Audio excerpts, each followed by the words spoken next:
Every year, expectations are placed on each other. Now whether those are high or low depends on you. Regardless, on this list, we'll look at 10 players who had a disappointing season in 2016-17. As usual, feel free to add to this list in the comments down below, and if you enjoyed this video, I recommend that you subscribe to stay up to date. Number 10. Sam Bennett. In his second season in the league, it is fair to say that Sam Bennett disappointed. While the sophomore slump is a well-documented phenomena, it is a shame that it grasped hold of Bennett as well. Bennett scored 13 goals and 26 points in 81 games this season, quite a ways down from his 18 goals and 36 points that he scored in 77 games last season. In addition, he more than doubled his penalty minute totals, rising from 37 to a whopping 75.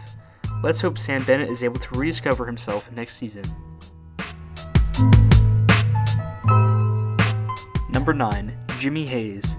In the second year of his 3-year, $6.9 million contract, Jimmy Hayes was unbelievably bad. In 58 games, he scored a whopping 2 goals and 5 points, and it's a miracle alone that he was actually allowed to dress in 58 games and not sent down to the AHL. This is by far his worst totals in his 6th year in the league. Last season he scored 29 points, and the year before that, 35, so it is unknown what caused this awful showing. Maybe he'll be able to bail himself out next year. Number 8. Curtis Lazar. Something went wrong this season with Curtis Lazar.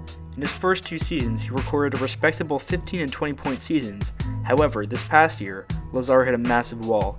In 33 games with Ottawa, Lazar recorded only 1 assist, a horrendous stretch when you really think about it.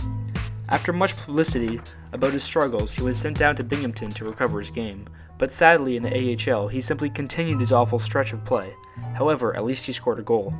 In his 13 total games with the affiliate, he recorded 3 goals and 1 assist. Then, he was traded to the Calgary Flames for a second-round pick and a marginal defenseman, where he only played in 4 games and recorded 3 points. At only 22 years old, Lazar has a lot of time to rebound from his poor showing, and if he remains in Calgary, he will be with a young, growing team. Number 7. Semyon Varlamov. You could probably put most of the Avalanche in any spot on this list. However, we'll stick with just the goaltender for now. Yes, he underwent season-ending hip surgery and was restricted to only 24 games. However, in those games that he did play, he was awful. He recorded a .898 save percentage and an average 3.38 goals against. These are by far the worst stats of his career, so hopefully his rehab and recovery will allow him to come back strong next season. Number 6. Aaron Ekblad. Now in his first 3 seasons in the league, each year has been statistically worse. An inconsistent Panthers team could factor into that. However, everyone has been expecting more from the man-child. Personally, I believe this would be the season that Ekblad established himself as one of the top 10 defensemen in the league. However, he put up a meager 21 points in a -23 in 68 games. Yes, he has had some concussion issues, which is worrisome for the young defender, but luckily, he already has an 8-year deal behind him, and plenty of time to recover, develop, and come into his own. Number 5. Gabriel Landeskog. As I said before, many Avalanche players should be expected on this list, so their captain is the next victim.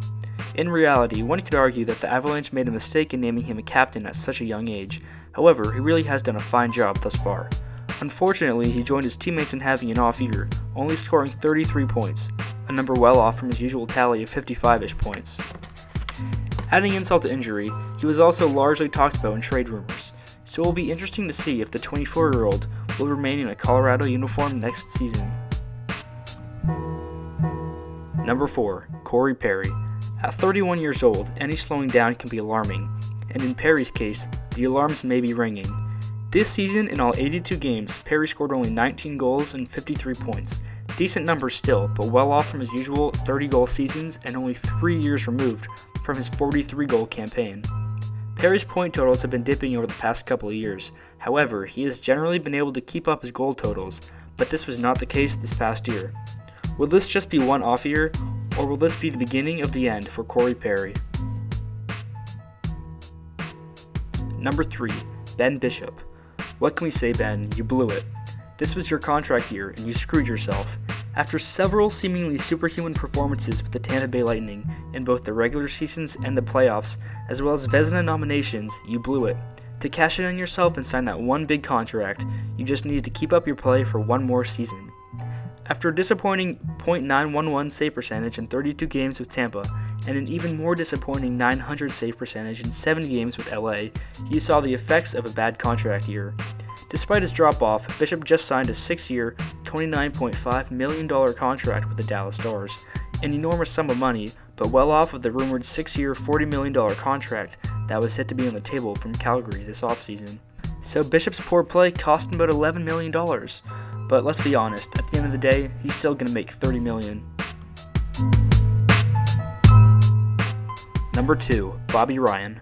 It's become a common theme to point out Ryan's disappointing play after signing his massive 7-year, $50 million contract. However, this season it got too bad to not mention. In 62 games this year, Ryan scored 13 goals and 25 points. Definitely not ideal from a $7.25 million cap hit. In Ottawa, he has yet to regain his game-breaking play from Anaheim, and now at 30 years old, that will not come any easier. Ryan still has 5 more years on his contract with the Senators, and despite a strong playoff play this postseason, that could come back to hurt his team. Number 1, Anze Kopitar. Although Anze Kopitar's 52 points may not sound that bad, it is the perspective that matters.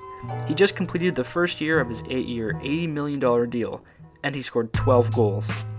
For a player with a comparable contract to the likes of Evgeny Malkin, Steven Stamkos, and Patrick Kane, this output is embarrassing for himself as well as the LA Kings. His contract is scheduled to keep in LA until he's 39 years old, and if the club continues to miss the playoffs, it's going to hurt all parties involved. This may be a simple off year after taking the summer lightly, because I mean, who wouldn't after being guaranteed that much money? For the sake of the future, let's hope he turns around next year. So what do you think? Who would you have added? Let me know in the comments down below, like this video if you enjoyed it, and subscribe for more content.